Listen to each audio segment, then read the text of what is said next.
Hi everyone, this is Tanner here. Hope you're doing well, and today I'm going to be reviewing the DC Marvel crossover. The main story is Batman and Deadpool. There are some sub-stories, but starting with the main one, I really like this one a lot. This is the first of two issues, but I thought that both of the main characters, Batman and Deadpool, were written well. Their main personality traits, how you would expect them to be, are here. This is a crossover, so it's like how did the two kind of interact? I thought pretty good overall. And it was cool to see Deadpool specifically interact with different variations and different characters in Gotham City. For instance, you see a bit of him in Bruce Wayne, which I actually really enjoyed that. Him and Commissioner Gordon have some great moments. And Joker and Deadpool lived up to the hype. I do like how this crossover kind of goes beneath the surface. Yeah, there's a humor and remarks, but there's kind of some stuff that I was like, okay, that's cool. I kind of like that. There's some cleverness. I also do like how there's some twists and turns. I thought the ending of this was pretty fun overall. It made sense for both Batman and Deadpool. And that's another point. It felt even. It felt like Batman and Deadpool both got a good amount of stuff to do. It wasn't really one-sided, which that's good. Now, there's two things here that goes to the rest of this comic, because there's some sub-stories in this thing.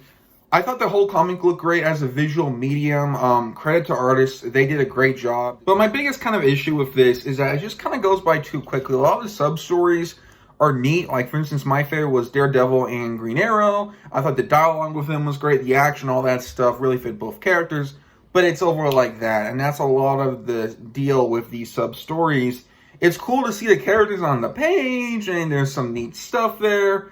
But I just kind of wanted more. It really feels like in a world of AI where you can make up, you can make a video of these characters interacting from Marvel and DC.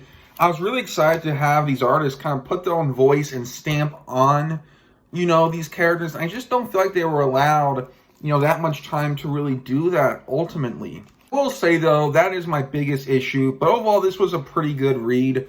I do like how this feels like both Marvel and DC. This is technically the Marvel edition, but it didn't really feel like it. It felt like a lot of DC characters were written pretty well overall.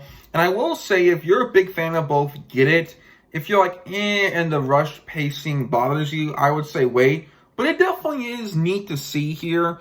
I would say if you're looking for a comparison, this is a lot less, say, Avengers Infinity War, and more of kind of what if, right? Some more short stories that have some cool moments, some great art, but it's kind of done too quickly. Overall, though, this is neat, and apparently I know we have a second issue. We might be getting more next year. I would like to see more. And I would say that a lot of people's concerns about the writing and stuff, I personally did not find a big issue with. Well, I want to give Batman, Deadpool, and DC Marvel #1 an 8.2 out of 10. Overall, I feel like both companies were represented well. The characters were. It's just the length is my biggest issue. Guys, that'll do it for today's video. Thank you all so much for watching. And until then, take care and bye-bye.